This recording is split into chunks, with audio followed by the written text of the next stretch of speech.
Okay.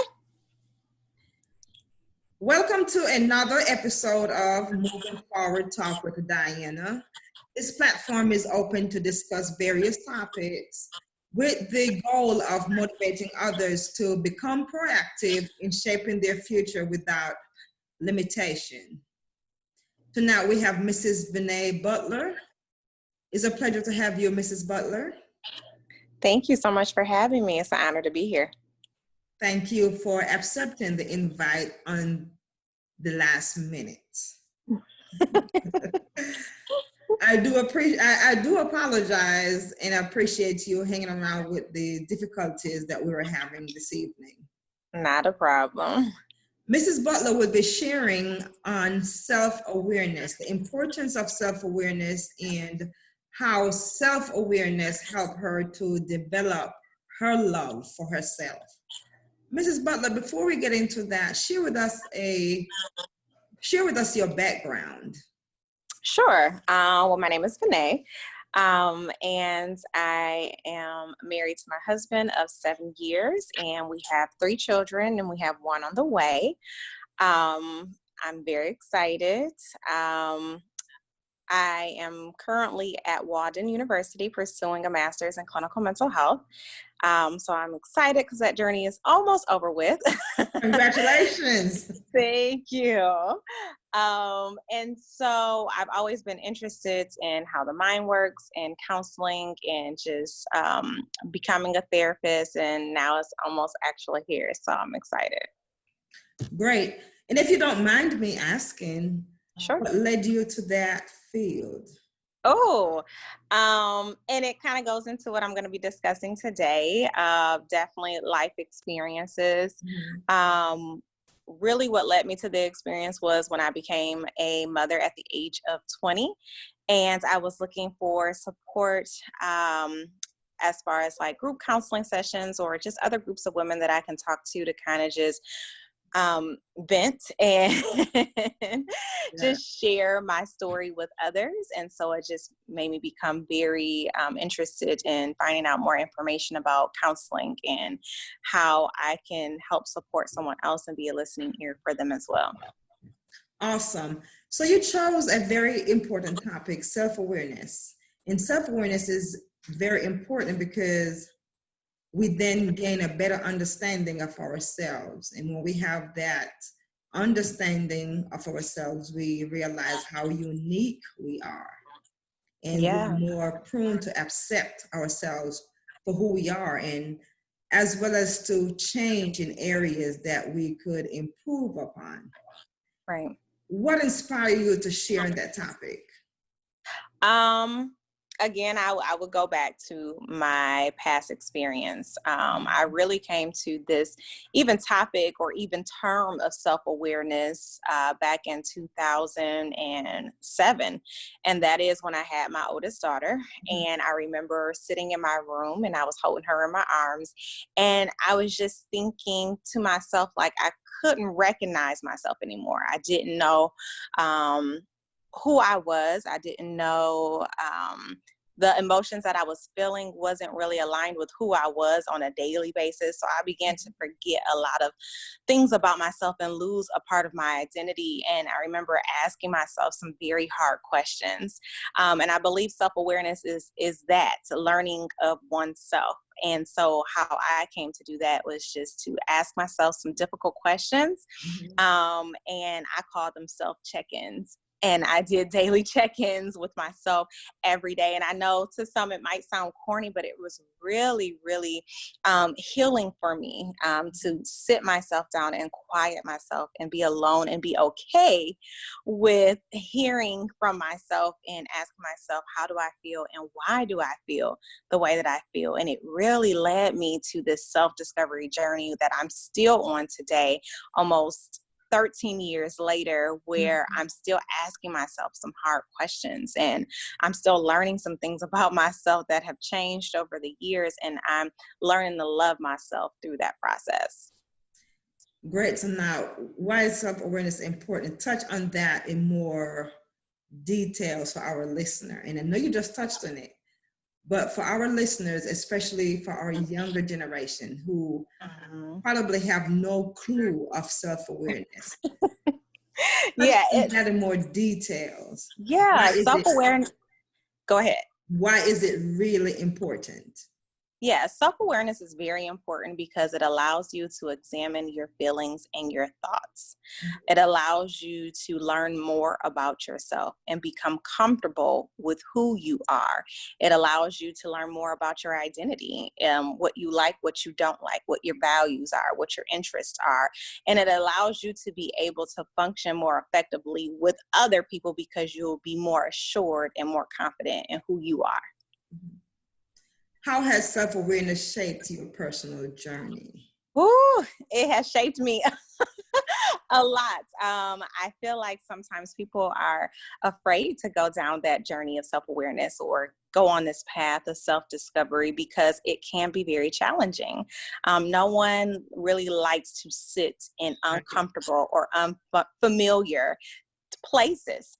And when you do self-awareness, it allows you to sit there for a minute and it allows you to identify some things and examine some things, get to the root issue of some things that may have been painful for you. It allows you to pick up broken pieces. It allows you to heal. It allows you to really process.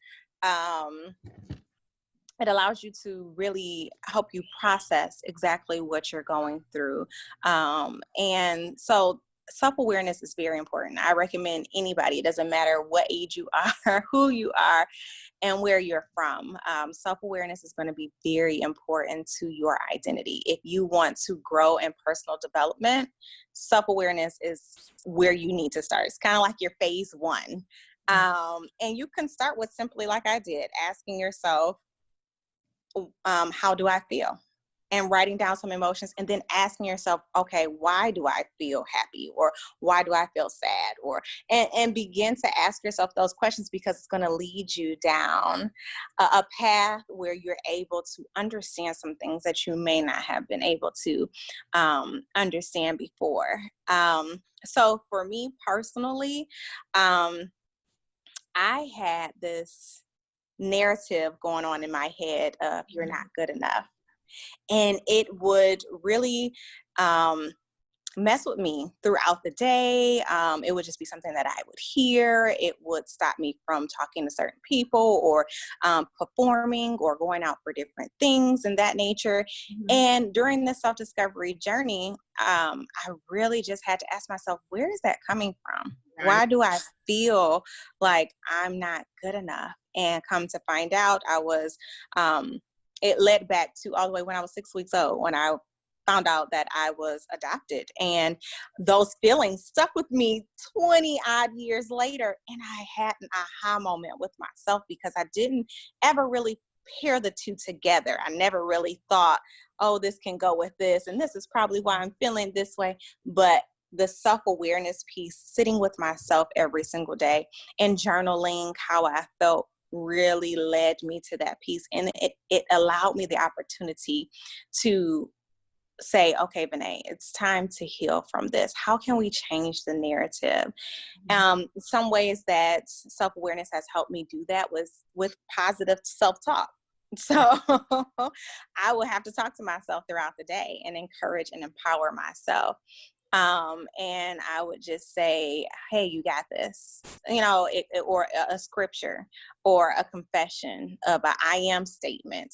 It was various things because I wouldn't say one particular thing worked, but it was a variety of different things. So those were gentle reminders to help me with sticking to my core beliefs of who I knew myself to be, until I could see the physical manifestation of who I knew myself to be, if that makes sense. Definitely, definitely. Now, what were some barriers that you experienced during this self-awareness journey? Great question. I think in the beginning, consistency. Mm-hmm. I feel like especially at that time, I was a new mom. And so I was trying to, handle so many roles at one time and juggle all these things. And it was hard for me to find time and say yes to myself and give myself permission to sit down and have some peace and quiet with myself and along with my thoughts. So I would say consistency. I would say time management was a barrier for me. And then battling through the challenges, such as the hurtful feelings and the painful thoughts and the negative things that I would hear. And so definitely that was very challenging, because once you identify what those things are, it can be hard for you to overcome that and get on the other side. And you mentioned it can be hard to overcome. What are some tools that you use to move forward from those barriers? So, and I mentioned this a little bit before. I used to do affirmations. I wrote them out on my bathroom mirror. So it was something that I walked past every single day. And when I saw it, I wrote it out in red lipstick, so I couldn't miss it. And it would be whatever I was struggling with in that season. So I am beautiful, or I am confident, or I am a leader, or I am enough. And I would say those things 3 times, once in the morning and once at night. And so that really helped me, because when I was in moments where those thoughts would come back into my head of "you're not good enough," I would say it out loud to myself. If I was by myself, or if I wasn't by myself, I would say it in my head and kind of just like restart the cycle, like ending that bad narrative and kind of starting a new narrative for myself of "I am enough."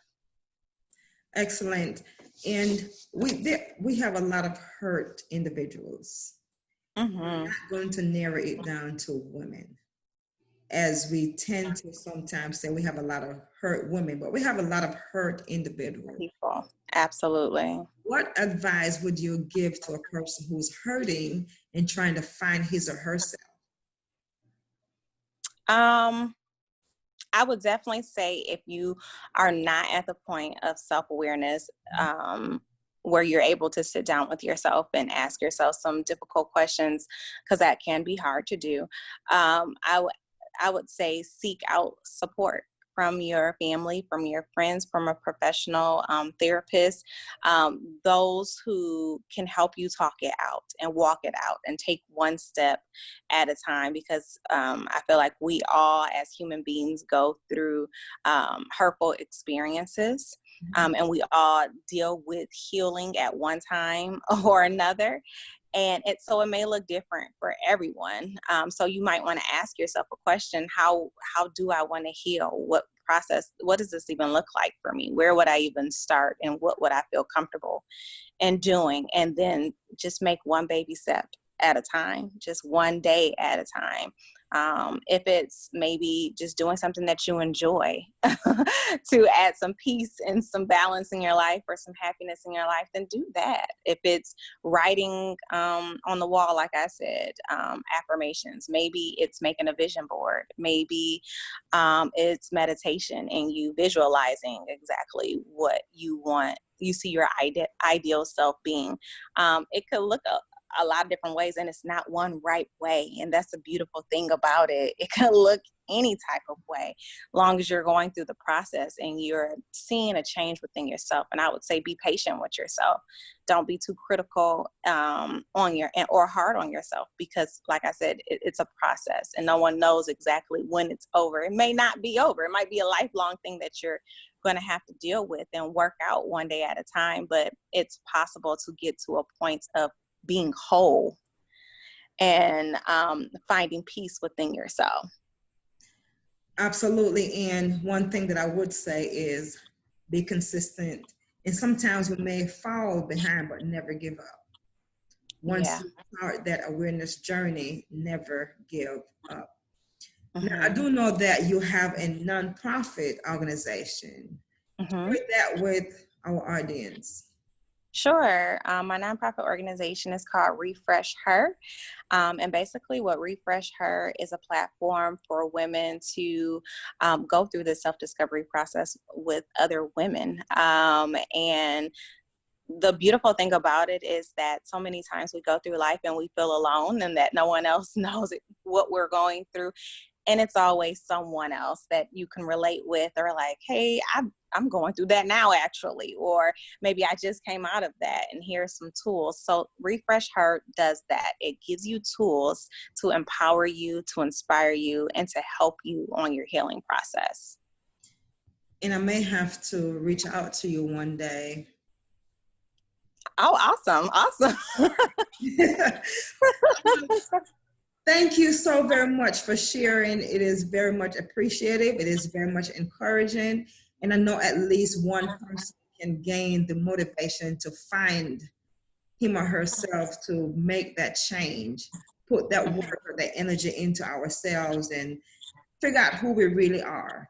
Identify the areas in our lives that needs to be improved upon. Identify our strength as well, because we need to know our strength as well as our weaknesses. Yes. So we can start working on our self-improvement.